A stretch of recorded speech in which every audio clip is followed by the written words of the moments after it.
Yo, yo, what's up mga kabutingting? Yan good morning sa ating lahat mga kabutingting at welcome back sa ating munting channel. Yan meron ako ditong nahanap na gagawing single tub washing machine at ang problema nito ay white wasting house, Aquapass 7 kilograms. Malaki ito mga kabutingting. Kahit 7 kilograms ang nakalagay ay napakalaki ng yung kanyang tub, maluwang. So, ang problema nito ay ayaw daw umandar. At nandito yung may-ari si ma'am. Ayan, naglaban na lang tuloy, nagkamay. Dahil wala nang magamit na washing machine. So, ito yung ating kalikutin. At bago ko ito umpisahan, yan, disclaimer lang. Lahat po ng video na ina-upload ko sa aking YouTube channel ay based lang po sa aking experience. At hindi ako dito nagmamagaling. So, ito yung ating itatry. Yan, saksak natin yung power cord dito sa kanyang extension. Tapos, kung nakikita nyo, nakauna pero hindi pa. Tingin ko ay may problema din yung kanyang hawakan or yung pinaka-switch handle niya. So ito yung ating iikot. Ayan, gumagana naman, no? Tapos, ayan, kung naririnig nyo, umuugong. Antayin lang natin na ayan ay uugong pag reverse. Ayan. So, ibig sabihin, dahil umuugong lang, tanggalin natin muna yung power cord. Kaso ay mahirap. Ayan. Siguro, ay pwedeng problema nito ay bushing. Or pwede rin capacitor. Pwede rin wash timer. Pero, dito tayo sa likod. Yan. Tapos iilawan natin. Kaso parang hindi lang din nailawan. So kuha muna ako ng gamit dahil hindi pa ako nakapag labas ng gamit. So yan, meron ako ditong gamit. Try lang natin ikutin itong kanyang ito. Pinalitan pala ito ng pan belt. Sabi nga sa akin ng may-ari, pinalitan daw ito ng pan belt. Yan. Okay naman yung kanyang ipinalit, hindi siya masikip, hindi rin maluwag, saktong-sakto lang. Tanggalin natin. Ang original na pan belt nito letter M, pero ang ikinabit ni ate letter E. Dahil letter E ito, siguradong mabilis ang ikot nito kung sakaling iikot or aandar. Ayun, may uga itong kanyang pagka ganituhin mo yung ito, ayan, may uga. So confirm ang problema nito ay bushing. So dahil bushing ang problema niyan, check muna natin yung motor kung good pa. Pero tingin ko good ang motor nito dahil kung narinig nyo naman kanina, kabilaan yung kanyang ugong. So, pwedeng bushing lang ang problema nito. Pero halongkatin muna natin. Atras lang natin tong ating camera para kita yung ginagawa. So, ito ay ating tester muna yan natin yung motor. Ay, bangko dong. Sige lang. Nakapag pwedeng kuranan. So, lagay lang natin itong test probe dito. On lang natin. Select natin sa OL. Ayun, kitang-kita sa mata. Sana all. So, common ito, light blue. Salpak lang natin itong test probe dito. Yan. Tapos, saksak naman natin itong isang test probe dito sa kulay orange. Ayan, mayroon 31.3. Dito sa kabila, mayroon din. So, ibig sabihin, good yung motor. So, umuugong lang. So, yung bushing ang problema. So, tatanggalin ko yung pinakamotor niya. At hindi ko na ipakita yung pagtanggal niyan. Ang pagtanggal niyan ay kailangan mo lang tatanggalin yung mga tornilyo. Paikot yan. 6 na piraso na tornilyo yan mga kabutingting. So yan, stipot lang muna kayo dyan at hindi ko na ipapakita yung pagtanggal sa motor. Continue ko mamaya pag nabaklas ko na yung motor. So yan, bali nabaklas ko na yung motor doon sa pinaglagyan niya. So susunod natin gagawin para mapalitan natin yung bushing. Tatanggalin natin itong kanyang pinakapaan na may kasamang pulya. Yan ito. So para matanggal mo ito, kailangan mo lang tanggalin yung tornilyo or luluwagan. So gagamit tayo ng T na 10mm at saka 8mm. Una natin gagamitin, luluwagan natin yung nut para yun nga, yung nut. Tapos gamit ka ng 10mm. Sunod, T na 8mm para maluwagan naman yung pinaka tornilyo nya. So yun na yun. Tapos hugutin mo lang. Susunod, kailangan lang natin tanggalin yung 4 na rematse. So gagamit tayo ng concrete nail na may nakaipit na vice grip. Marayatang baliktad Gagamit tayo ng vice grip na may nakaipit na concrete nail. Ayun. Buwang ka talaga ting. So yan, tanggalin lang natin. Dali lang naman ito, pupukpukin mo lang. Okay.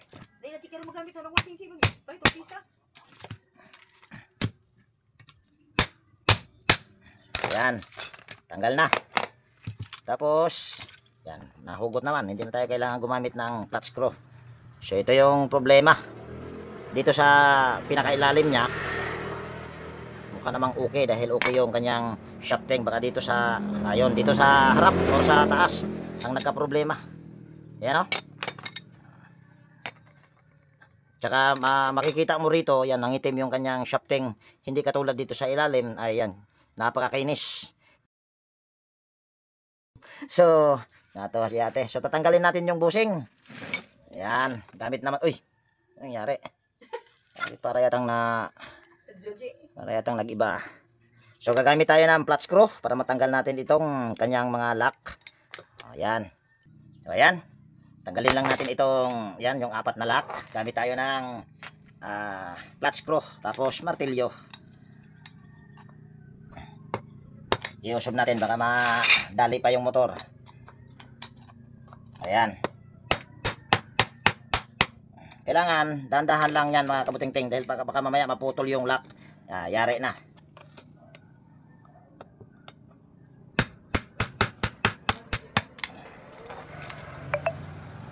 Para yatang hindi kita.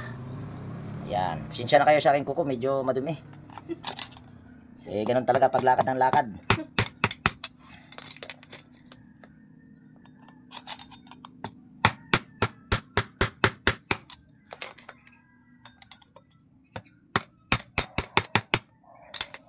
Ayan.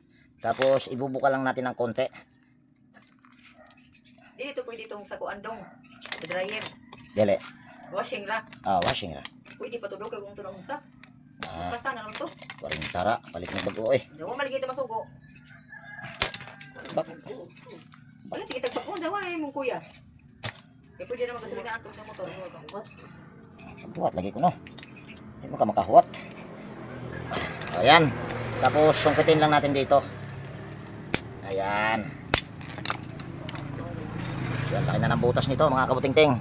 Ngayon, para makita nyo talaga na ito ay sira, ipasok natin yan, tapos aalugin natin. Ayan o, nagagalaw o. Ayan lang, gumagalaw din yung ano pagka nagagalaw. Ito na lang. Yan, kung makikita nyo, maitim. Dahil yan o, maraming groove. Dahil yan, malaki na yung butas dito. Ayan o. Ito lang ang ugain ko. Ayan o, nauga yung kanyang bushing. O, diba? Dapat hindi yan nauga. So, ito yung pinaka problema. Ito naman ay kaya pa sa liha ito. Wala pa naman masyadong groove. So, wala akong pesa nito mga kabuting-ting. So, ako'y magpapabili pa. Meron ako ditong bushing. Maliit yung kanyang butas. Ito kasi malaki. So, stipot lang muna kayo dyan at bibili muna ng pesa. So, yan. Bali, habang bumibili pa yung may-ari ng bushing. So, gagawin muna natin ito mga kabuting-ting ay lilinisan muna natin yung shafting. Or sa madaling salita, ito ay ating lilihain. So, gumamit lang ako dito ng liha na yan. Kung nakikita nyo, magaspang na magaspang yan. So, lilihain lang natin yan. Hindi ko lang alam kung anong number nito mga kabuting-ting. Basta magaspang ito.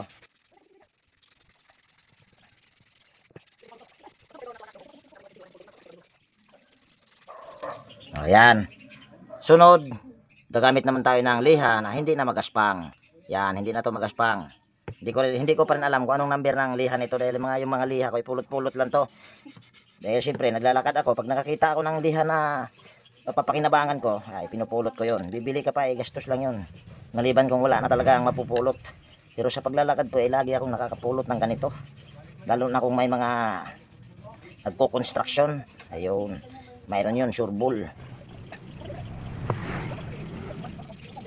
Ayan, malinis na. Makikita nyo, ay mayroon pa rin siyang groove pero hindi na masyado. Hindi naman siya malalim yung groove. So yan, pwede na yan. Ako, hindi ko nakikita nyo sa lahat ng upload yung video. Bibihira ako magpalit ng shafting. So, yan. Bali, ito naman sa kabila, ang lilinisan natin. Gagamit lang ako dito ng liha na hindi na magaspang. Yan.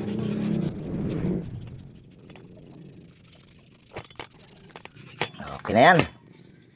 Okay na yan. So, dahil wala pa yung pyesa na pinabili ko. So, ito yung aking ipopost muna. So yan, bali nakabili na ng pyesa mga kabuting-ting. Ayan. So ito yung ating ikakabit na dahil baka maabutan tayo ng high tide mga kabuting-ting. Dahil ayan oh, may tubig na. Tapos ang daming isda dito mga kabuting-ting na pwedeng prituhin no. Ano muna tayo? Ayan oh. Oh, daming isda na pwedeng prituhin. Pangan, aquarium, maganda yung aquarium nila ni ate. So balik tayo dito dahil high tide na. Kagwang na. So yan. So nakakabit na yung ano dyan, or nakalagay na yung kanyang bushing. So kailangan muna natin itong ganituhin para siguradong maglalak yung bushing. Ayan. Tapos lipat lang natin yan. Tapos ito ay ating ilalagay. Ayan. Init na dyan po. Ang talong, Chi. Masaksak na. Oh, nakasaksak na. Saksak ay. Bilisan natin ito mga kabuting-ting. Dahil mayroon pang isang ipapagawang washing machine. Motor ang problema. Kagawang natanggal pa. So hindi ko na nilagyan ng langis yung foam dahil nilagyan ko na. Yun nga lang hindi nyo nakita. Pero nilagyan ko na yan, promise. Ayan nga yung langis oh. Hindi kita. Ayun oh. Oh, di ba? So ito ay ating bibilisan. Dahil dito na yung tubig sa aking puwitan. Naabot pala ito dito ng high tide. Ayan. Ayan. Okay. Ayan, gamit tayo nito. Punsol.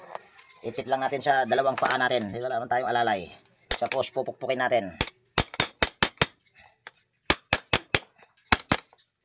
Ayan.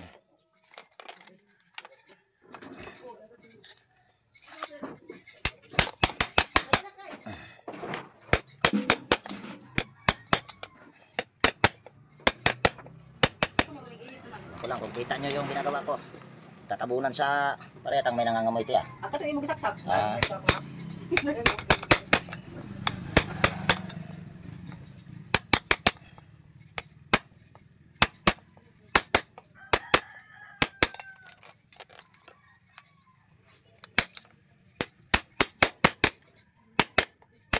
Okay na yan mga kabuting-ting. So ngayon, asimbol natin. Yan, lalagyan lang natin ng langis yung shafting, magkabilaan. Yan. Tapos, lagay natin ito dito. Yan, ito ating salpak na.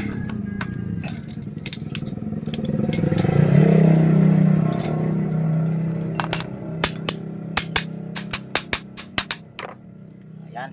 Tapos, gamit tayo ng DIY. Ayan, ito. Uy.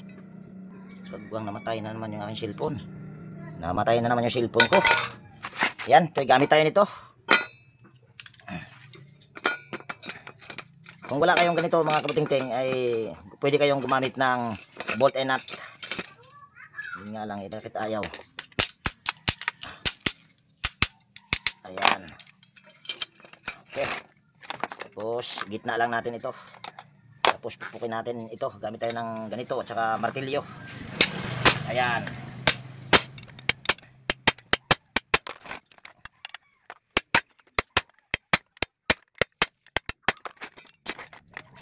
Atras natin konti, parang baka matamaan yung aking cellphone sa pagpukpok, nakagwang na.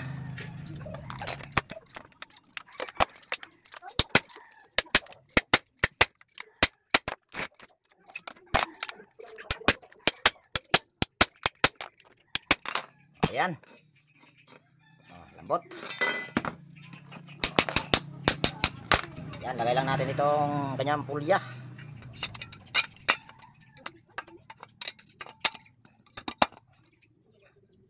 Yan, ipitan lang natin yung tornilyo. Gamit tayo ng 8mm. Tapos gamit ulit tayo ng 10mm para sa nut. O, yan. Tapos ugain lang natin. Ayaw, wala nang uga ito mga kabuting-ting. So ito ay aking isasalpak doon pero hindi ko na ipapakita. Continue ko itong video na ito pagka iti-testing na. Dahil mayroon pang isa. Ayan ay sharp at ang problema motor. So mamaya na natin yan. Ito muna. So stay put lang muna kayo dyan. So yan, dito ipapakita ko na lang sa inyo yung pag-wirings. Kasi maraming nalilito kung paano mag-wirings. Pero dito, parang ano naman yata ito, magkaparehas lang ang kulay. Tingnan natin kung may magkakaiba bang kulay. Ay.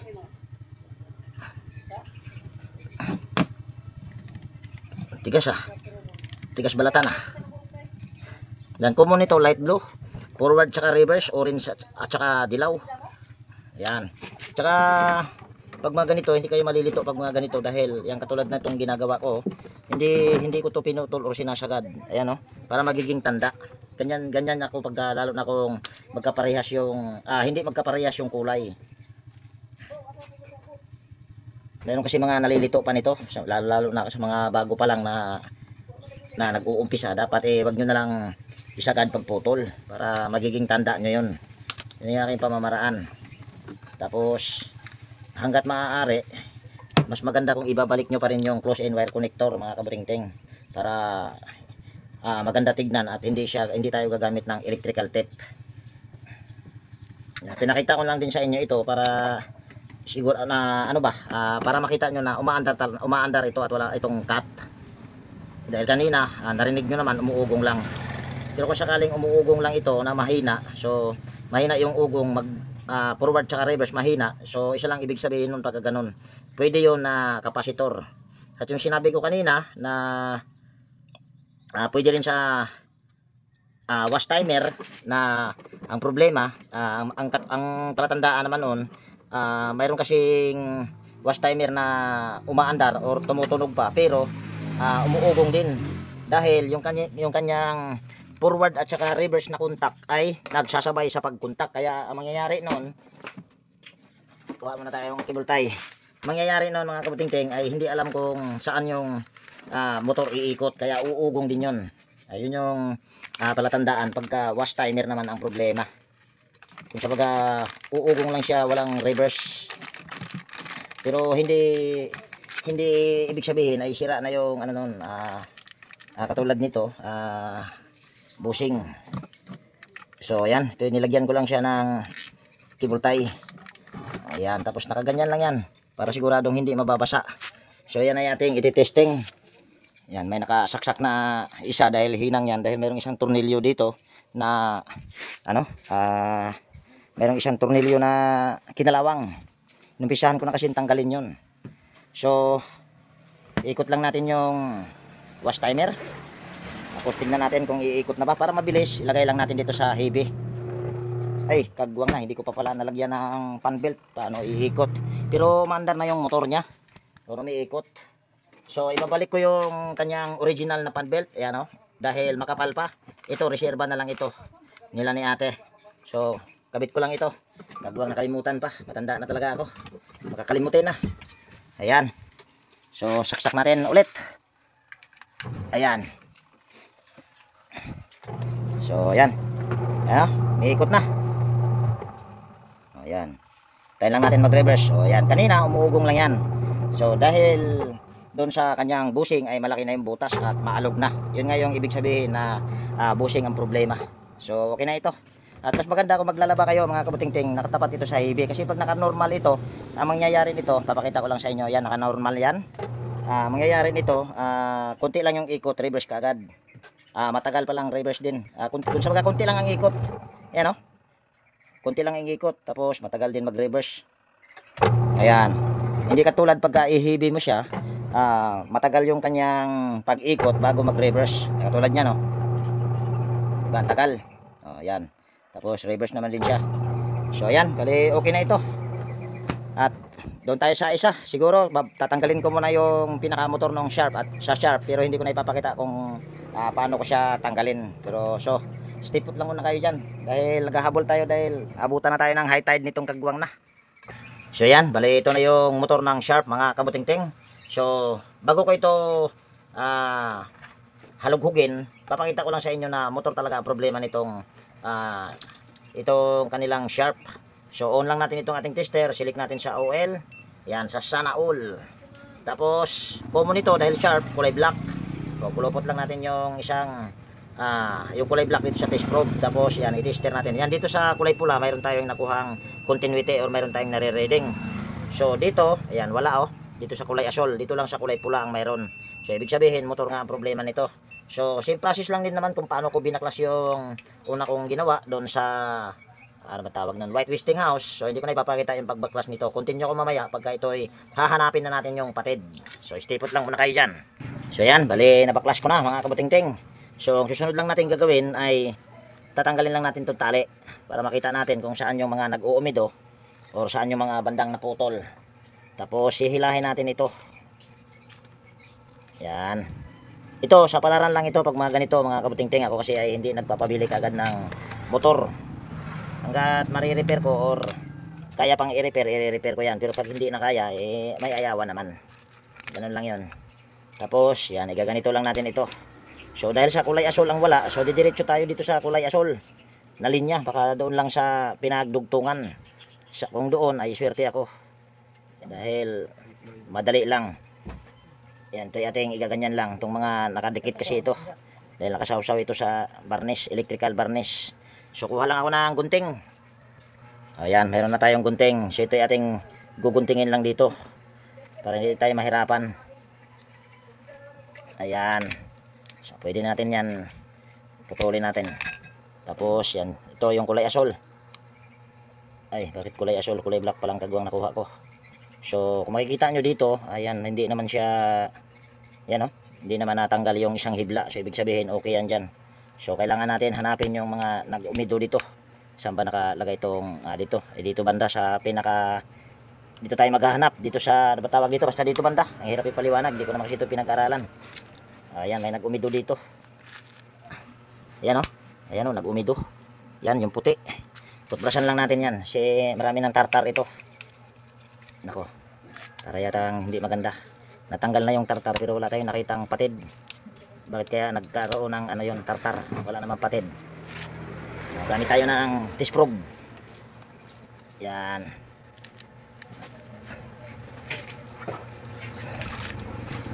Ayan, para hindi haba itong video natin, hanapin ko muna yung patid. Kwento ko na lang sa inyo mamaya kung saan ko banda nahanap yung patid. So yan, bali nakita ko na yung patid mga kabuting-ting. Doon lang sa may puti kanina, doon kasi ako nag-focus. Posible kasing walang putol yun. Kung mayroon siyang gas, tawag niya, nag-uumido or nagpuputi-puti yung nagpupulbos-pulbos, imposibleng magpupulbos yun kung walang putol. So ito nga, may putol. Yan o. So ito yung aking idudugtong lang. At meron pa akong isang na balatan. Ito yung, yan ako, nakita nyo, yung puti. Yan, tutuluyan ko yan. Pero yung pagdugtong-dugtong nito, hindi ko na ipakita. Marami na akong upload dyan kung paano ko idudugtong ito. So yan, stipot lang muna kayo dyan. At lumalaki na yung tubig.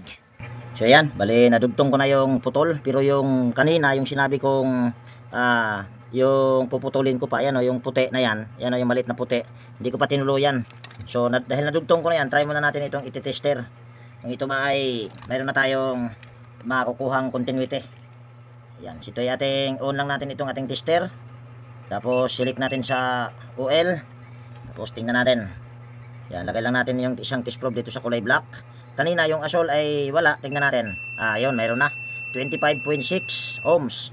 Dito sa kulay pula, ganun din 26 or 25.5. So okay na yan mga kabuting-ting.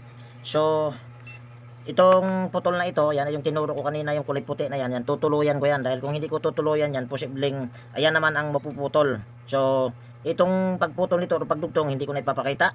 Bale, i-continue ko mamaya kung ito ay ating ititesting na. Pero hindi ko pa ito ilalagay doon sa pinakalagayan. Kung sabagay ititesting natin kung yung tunog ng kanyang motor, kung hindi ba siya magkakak bago natin ikabit doon sa kabitan. So ayan, bali stipot muna kayo dyan. Madali naman kasi ang pagbalik.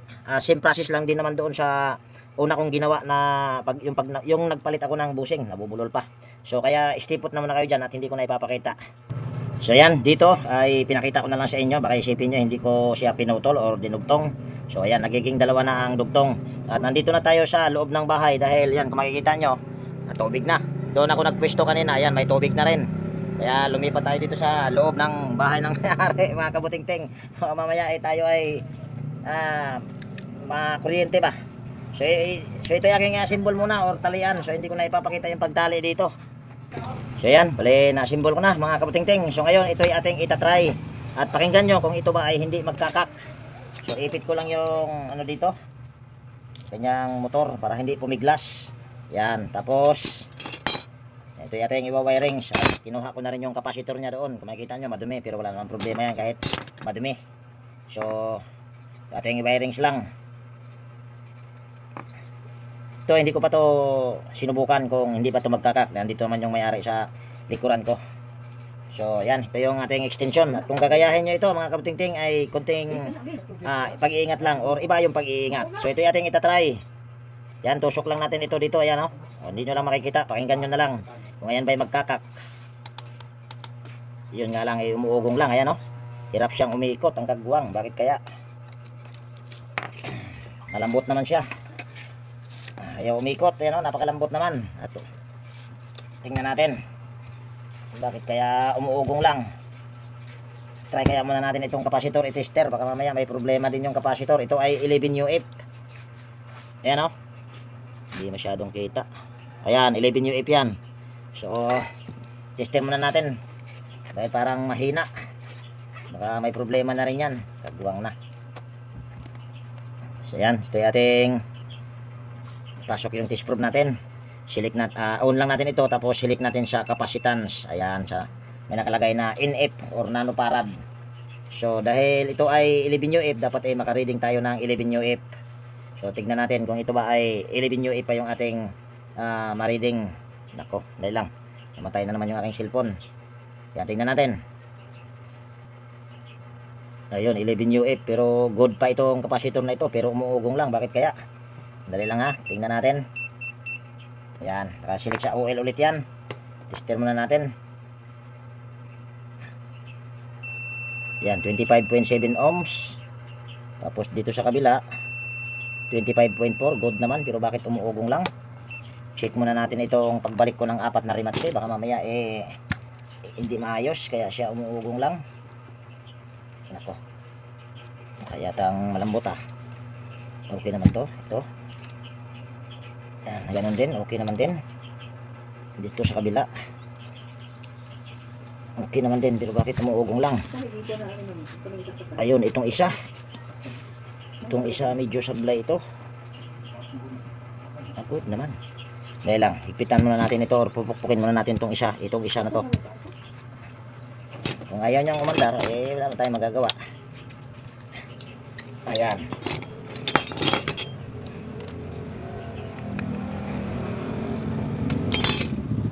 Pupukpukin lang natin ito. Itong isang tornilyo na ito. Para yatang maluwag. Ayan. Ayan, pupukpukin lang natin.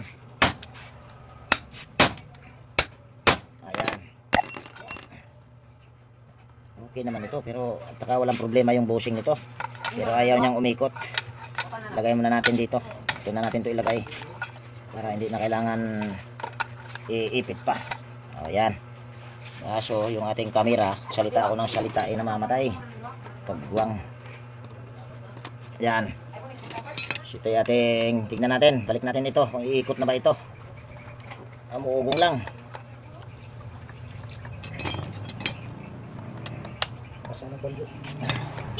Yan, napakalambot naman siya, oh. Tapos wala naman tong alog. So try natin ulit. Iikot ba ito? Good naman yung kanyang kapasitor. Yan, dito ating isubok natin ulit.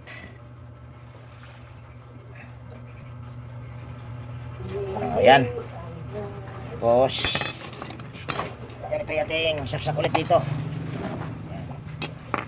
Ulitin ko lang, iba yung pag-iingat pagka kung gagayahin nyo itong aking pamamaraan. Yan. Nako, umuugong lang. Ayan, oh. Umuugong lang. Nako, hindi maayos yung pagkalagay nito. May bibilhin tayo nito, te. Bibili tayo ng bolt and nut nito. Ayan, oh. Maingay. Hindi siya makaano. So mamaya ay bali post ko muna itong video na ito at papalitan ko ito ng bolt and nut, itong 4 na rematche. Dahil hindi maayos ang pagkaano nito. Pagka ganito ang sistema na parang hirap siyang umiikot, pero umiikot, kita nyo naman, yun nga lang, hirap siya. So kailangan lang natin palitan yung 4 na rematche. So yan, bali naka bolt and nut na yan mga kabutingting, 4 na piraso yan, no? Dahil kaya hindi siya umaandar kanina dahil dito sa kanyang yan, yung kanyang rematche, yan, nagkasira-sira, kaya hindi maayos yung pagkalapat, kaya yun, umuugong lang. Ito yung isa, oh, yan, 4 na piraso yan. So 4 din yung kinapitan ko na bolt and nut. So ngayon ay ito yung ating itatry. Ayan. Yan. Ito kapasitor nila ito mga kabutingting, good naman itong kapasitor. So kuha lang tayo ng pangipit para mamaya pumiglas. Yan. Tapos yan yung aking extension, yan ay extension. So tingnan nyo na lang ito or pakinggan Kung ayan ba ay magkakak at kung gagayahin nyo itong aking pamaraan, iba yung pag-iingat lang dahil medyo delikado pagka ganitong itutusok-tusok lang. So, ipit lang natin ng maayos itong motor para pumiglas. So yan, ito yung ating ipasok dito sa extension ko. Ayan, umaandar na, oh. At napakaganda pa ng tunog, hindi siya nagkakakak. Tapos yan, dito sa reverse, ayan, so, nagre-reverse din. So, ibig sabihin, ang pinaka problema nito, yung isang putol lang, nagiging dalawa lang yun dahil yung isa tinuluyan natin. Tapos nagpalit din tayo ng bolt and nut na 4 dahil yung kanilang rematch ay may problema na rin. Hindi siya makaayos dito sa paglapat sa ditong housing niya, hindi makalapat ng maayos dito sa stator kaya umuugong lang. So yan, bale yung pagka-symbol nito doon sa hindi ko na ipapakita. Ganon din yung pag wirings nito dahil yung pag wirings nito doon isusunod mo lang sa kakulay dahil hindi naman tayo nagpalit ng motor. So hindi ko na ipapakita. So continue ko itong video na ito pag nag-testing na tayo. So stay put lang kayo dyan mga kabutingting. So yan, bali na symbol ko na mga kabutingting. At ngayon ay iti-testing na natin. Pero kung nakikita nyo yan, napakadumi. Dahil matagal na rin itong naka-stock. Siguro mga 1 taon na higit yan, no? Yan yung may-ari. Tuwan-tuwa na dahil dalawa yung nagawa. So yan, hindi pa naman ito tinisting. So ito ay ating iti-testing ngayon. At pinalagyan ko na siya ng tubig para pag umikot siya, yan, malilinis din yung loob. So yan, ito ay ating iikot. Ayan. Panbelt naman ito mga kabutingting ay okay na okay pa. Ayan, dahil kung makikita nyo yung kanyang napakalakas. Ayan, oh. So patapusin ko lang itong wash timer kung good ba ito. Tingin ko naman ay good. Ito naman ay good naman ito. Dahil ang problema nito ay bushing lang. Kita nyo lang yung pinakahawakan niya. Sa lang ito, yung pinakahawakan niya siguro ito ay basag. Ayan, oh, basag. Kaya siya hindi tapat sa 0. O yan. So ito ay okay na.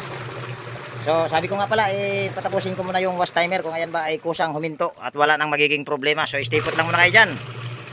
So yan mga kabutingting, ito ay okay na siguro ito, malapit na matapos at wala naman siyang aberya. At tinesting din namin tong isa. Ayan, oh. Ayan, okay na okay sa all right yan. So good na ito, itong dalawa na ito. Malapit na rin naman na matapos. Ayan, oh. Nainit na ako. At siya nga pala mga kabutingting, baka sabihin nyo hindi ko siya nilinisan. Ito hindi ko talaga nililinisan pag ako'y magre-repair dahil ayaw ko magbasa pati ng kamay dahil yung aking kamay pasmado na ito. Mahirap pagka mapasma ang kamay mga kabutingting. So yan. Thank you, Ifedek. Yan, salamat din sa inyong tiwala, ma'am. Ayan. Actually mga kabutingting, ito si ma'am madalas na sa akin to nagpa-repair, matagal na. At ngayon lang ulit na nagpa-repair. So siguro dito ko natapusin yung video natin sa araw na ito mga kabutingting. At kung nagustuhan nyo itong video na ito, baka pwedeng palike at pakishare. At higit sa lahat, kung bago kayong napadpad dito sa aking munting channel, baka pwedeng hilingin ko na rin yung inyong pag-subscribe. At pakipindot na rin yung notification bell at ilagay sa all para ma-notify ka pag mayroon akong mga bagong i-upload na video. Lakas nito mga kabutingting, oh. So yan, lagi nag-iwan sa inyo nang ingat tayo palagi. At God bless po sa ating lahat mga kabutingting. Yan, bye bye na po.